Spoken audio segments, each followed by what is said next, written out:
تعالي ما تبقيش بقى ايه خايبة وما تعمليش الفينو وبتشتري الأمراض لعيالك من المخابز. تعالي أقولك على سر بيعملوه بتوع المخابز ومش هيقولولك عليه. يطلع لك الفينو طري وخفيف وحلو كده وطعم وحاجة كده موفرة ليكي. المدارس على الأبواب، ولازم نعمل لولادنا الحاجة حلوة وصحية في البيت، بدال اللي احنا بنشتري سم بنأكله لولادنا واحنا مش عارفين هو ايه، وبنقول طعم وبناكل الرغيف واتنين وتلاتة بس. صلي على الحبيب المصطفى عليه الصلاة والسلام، وما تنسيش تدعميني وتعملي لايك وكومنت كده حلو زيكم عشان الصفحة تتشاف. وهقول لك على كل الأسرار، الفيديو كله مليان أسرار. أول حاجة هنعمل البوليش دوت عبارة عن إيه بيعملوها بتوع المخابز. هي عجينة مخمرة، بنحط معلقة من الخميرة، كوباية من الدقيق، وحوالي نص كوباية من المية الدافية، لحد ما العجينة كده تبقى ولا تقيلة قوي ولا خفيفة قوي زي ما انتوا شايفينها كده. ده اسمه بوليش. البوليش ده عشان التخمير يبقى كويس، وكمان عشان نبقى ضامنين العجينة تطلع هشة وجميلة. هما في المخابز بيحطوا مادة اسمها الترمولين. الترمولين دي مادة سامة مش صحية خالص، يعني كترها بيأثر على صحة ولادنا. هاسيبها لحد لما تخمر معانا حوالي ربع ساعة كده حسب الجو اللي عندك. هاجي هنا في بولة هحط معلقة من الخميرة وكمان معلقة كبيرة من السكر. الخميرة معلقة صغيرة عشان ما تجيش تقولوا لي يا ماما انك انت حاطة خميرة كتير. معلقة صغيرة في البولش ومعلقة صغيرة في التخميرة التانية. وهحط بضاية ومعلقة من الخل.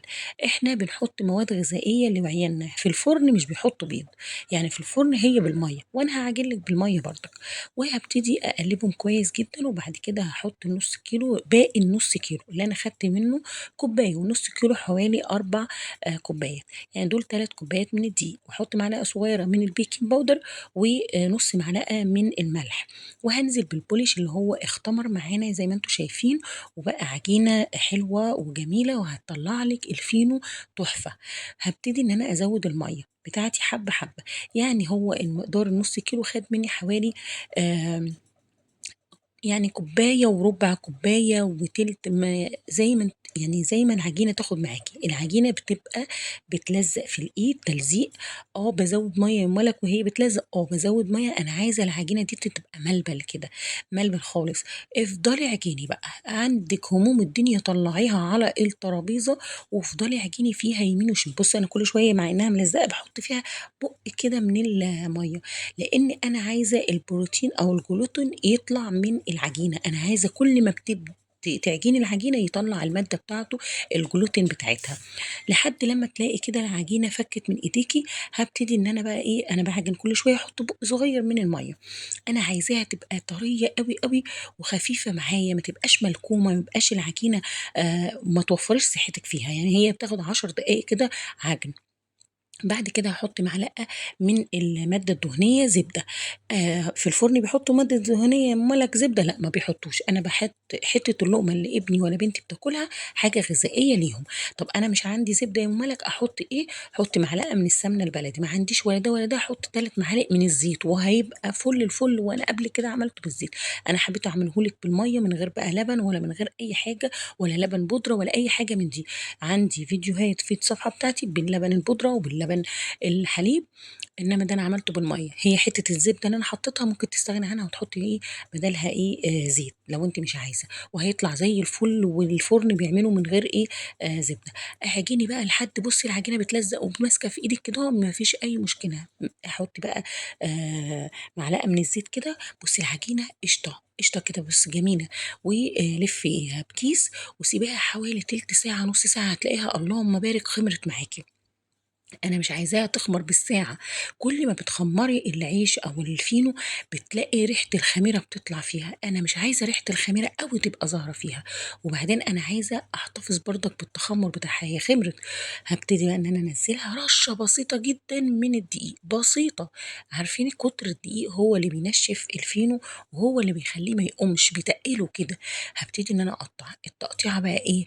انا بقطعها كده كل كوره لو عندك ميزان يبقى ايه 65 70 بالكتير، و65 حلو قوي. طب انا ما عنديش ميزان يا ام ملك، اكبر من البيضه. شوفي البيضه، هاتي البيضه حطيها قدامك اكبر منها سنه، سيكه كده. بصي انا حاطه الميزان قدامكم، يعني 65، 62، 70 زي ما تيجي، بس انا ايه، يعني بخلي ايدك ميزان قد البضايه. هقطعه بقى كله واروح حاطه كيس بلاستيك عشان خاطر ما ايه، ما يقشفش معايا وايه، يختمر معايا ويبقى طري. انا مش عايزاه الوش بتاعه يقشف معايا. فانا بقى ايه، هخلص بقى كل الكميه بتاعتي دي واكورها كور. وانا بعملها على الميزان، انا بعملها عشان اطلع الرغيف في المسطره قد اخوه، ما يبقاش واحد كبير وواحد صغير، واحد رفيع واحد تخين، لا. وقلت لك جيبي بضايه كده وحطها قدام منك. هبتدي ان انا اغطيه زي ما انتوا شفتوا كده، اجيب صاج دهنيه، ماده دهنيه، ومفيش اي دقيق خالص، مش هدخل اي نوع دقيق. هفردها زي ما انتوا شايفين كده اهوت على الرخامه، وابتدي يعني اعملها رول. بس وانا بعملها ابقى ايه، مقفلاها كده، واقفل الطرف الاخير دوت زي ما انتوا شايفين صباع الفينو. هتقولي ايه ده صغير، ده عامل زي صباع. لا، هو دوت وهيبقى يطلع حلو. حجم الرغيف عايزاه كبير عايزاه صغير، ده ليكي انت، بس الحجم ده حلو قوي، لان العيل هياكل قطمه التانيه ممكن يفوض، فما يفوضلكيش الرغيف. لما يبقى حلو كده ووسط احلى.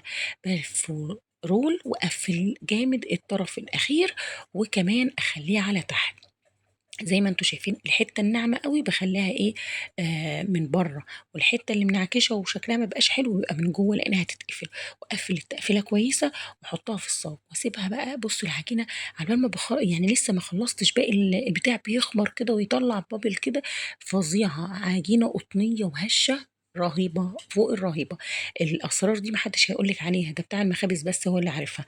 بسيبه لحد لما يختمر معانا كده، اغطيه بفوطه واسيبه يختمر.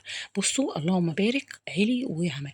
بكون هنا محضره ميه بسكر، ميه بسكر بس، وابتدي ان انا ادهنها بالفرشه او احطها في بخاخه وارشها عشان السمسم يمسك فيها. انا كنت قبل كده بعمل لبن ونسكافيه. ممكن تحطي لبن ونسكافيه، لبن وميه، لبن وسكر، ميه وسكر، اي حاجه. حطي بقى السمسم بتاعك وتكوني مسخنه الفرن على اعلى درجه عندك، بقى له 5 دقايق 10 دقايق. تحطي بقى الفينو على الرف الوسط، بياخد معاك 10 دقايق 12 دقيقه بالكتير، ربع ساعه يوم ما يبقى كده فله. اول ما يطلع تحطي فوطه مبلوله كده عصرها، حطها عليها، ما ترشهوش بالبخاخه، حطي الفوطه عليه. تمام، هيطلع معاكي سكر عسل اللهم بارك. بصوا طري طريان هشش هشاشان، مش عايزه اقول لك، قلبه ابيض زي البفته البيضه. بص طالع جميل ازاي، والرغيف مالي مركزه. يعني انت عايزه تكبري اكتر من كده كبري، انما ده حلو قوي، هيبقى في اللانش بوكس على قد ايه اللانش بوكس. بصوا حاجه منتهى الجمال، حاجه كده وانت بتخبزيه العيال هيبقى هيتجننوا على الريحه اللي طالعه منه. انا ضد ان انا ادهن ببيض او صفار البيض، ما بحبهوش، بحس ان انا باكل لقمه زفره. انا بحبها كده، الميه بسكر، يعني حاجه حلوه خالص، او حليب بسكر، او حليب بنسكافيه، حلو خالص جدا جدا، والوش بيطلع حلو قوي. لو الوش عندك مستواش، خامه اقل من دقيقتين 3 تحت الشوايه، انما هو مع سخونيه الفرن بيطلع لك الوش بالطريقه اللي انت شايفاها دي. وزي ما انتم شايفين السمسم وحبه البركه، في جزء منهم نزل، بس الجزء التاني زي ما انتم شايفين طلع اللهم بارك، قطع معايا حوالي 15 او 16 رغيف. بصوا الكميه. عايزه اقول لك حاجه حلوه قوي قوي، هتيجي تشيليه ازاي؟ هقول لك يا قلب اختك، اعملي اللايك، ارفعي لي ايه الفيديو، بالله عليكم ارفعوا الفيديو، والله اللايك ما بيكسب. بصوا القلب ابيض وهشش ازاي، وطعمه مش عايزه اقول لك على الجمال. انا عايزه اشيله ازاي؟ هقول لك يا حبيبه قلبي هتشيليه ازاي، بس انا بوريكي جماله وقلبه الابيض اللي زي قلبك بالظبط. واعملي لقمه حلوه، بلاش اللي بتشتروه من الفينو دوت من بره، لان هم بيحطوا الماده دي ضاره بالصحه، ويكتبوا كده على الجوجل هتلاقوا الماده ديت، التورمالين دي مش حلوه خالص. انا عايزه عملت كميه او عملت النص كيلو، ده نص كيلو طلع كده، عايزه تعملي كيلو عشان توفري صحتك اعملي. احطه في اكياس بلاستيك، اول ما يهدى كده احطه في اكياس بلاستيك، على قد مثلا الولاد على قد بياخدوا قد ايه في الكيس، واحطه في الفريزر. اجي اطلعه قبلها ب5 دقايق هيطلع زي يلا السكر. لايك لاختك بقى، وكومنت كده حلو زيكم، ومتابعه على صفحتي مطبخ ملك. ولو انتي اول مره تشوفي القناه بتاعتي، ادخلي وشوفي المحتوى، لو عجبك اي فيديو شير بقى لكل اصحابك، وصلوا على الحبيب المصطفى عليه الصلاه والسلام.